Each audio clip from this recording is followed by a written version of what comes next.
कर्जमाफीसाठी मोठा निर्णय, कर्ज वसुली थांबवण्याचा ठराव, अशा पद्धतीची बातमी आमचे धाराशिवचे शेतकरी हनुमंत थोरात यांनी मला व्हॉट्सअपला पाठवली आणि ते म्हणाले, सर ही बातमी मोठ्या प्रमाणात व्हॉट्सअप ग्रुपवर फिरते आहे, याची फॅक्ट चेक करा आणि शेतकऱ्यांमध्ये जनजागृती करा. तर त्या बातमीमध्ये तथ्य आहे आणि त्या बातमीतील घटनेमुळे कर्जमाफीची प्रक्रिया जलद होणार आहे. चला सविस्तर जाणून घेऊयात. नमस्कार, मी ज्ञानेश्वर खरात पाटील. जेव्हा हनुमंत थोरात यांनी मला ती बातमी पाठवली आणि त्या बातमीचा अभ्यास मी करायला लागलो, त्याबद्दल थोडं मी रिसर्च केला, तर त्याच्यामध्ये न्यूज 18 मराठी असं एक वेब पोर्टल आहे, कदाचित सांगली जिल्ह्यामध्ये त्या भागामध्ये ते मोठ्या प्रमाणात चालत असावं, त्याच्यावर ही बातमी प्रसारित करण्यात आलेली आहे.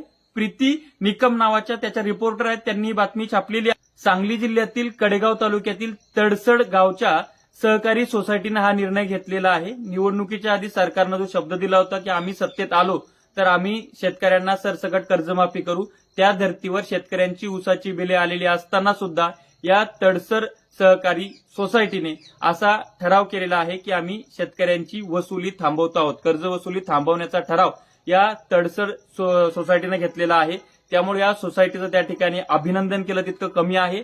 अशा प्रत्येक सोसायटीनं जर त्या ठिकाणी ठराव केले, शेतकऱ्यांचं कर्ज थांबवलं, त्याच्या संदर्भातले प्रस्ताव आणि बातम्या सरकारपर्यंत पोहोचल्या तर सरकारवर वेगळ्या प्रकारचं प्रेशर निर्माण होऊ शकतं. आणि दुसरं म्हणजे आता गावखेड्यातल्या ज्या नॅशनलाइज बँका आहेत किंवा सहकारी बँका आहेत त्या सुद्धा वसुलीच्या तगाद्या लावत आहेत. तर त्या बँकांनी सुद्धा अशा पद्धतीचा निर्णय घेणं गरजेचं आहे शेतकऱ्यांसाठी. कारण तसंही तुम्ही काही करा, सध्या शेतकरी कर्ज भरू शकत नाही, कारण की तो दिवाळखोरीत निघालेला आहे. गेल्या 2-3 वर्षापासून त्याची आर्थिक परिस्थिती खूप ढासळलेली आहे. उत्पादन खर्च भरून निघत नाही, शेतमालांना भाव मिळत नाही, पीक विमा मिळत नाही, अतिवृष्टी, त्याच्यानंतर आसमानी सुलतानी सगळ्या प्रकारची संकट त्याच्यावर ओढवत आहेत.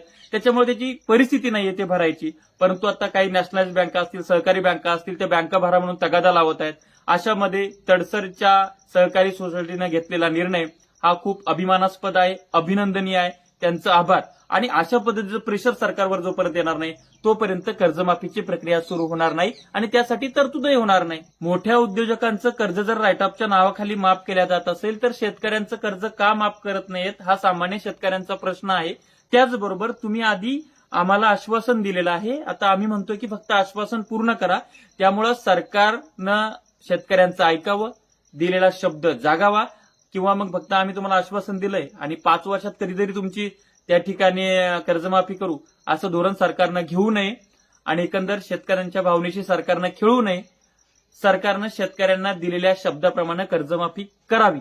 तुमचं मत काय हे कमेंट्समध्ये सांगा. शेती माती संस्कृतीसाठी अशाच नवनवीन अपडेटसाठी चॅनल सबस्क्राईब करा.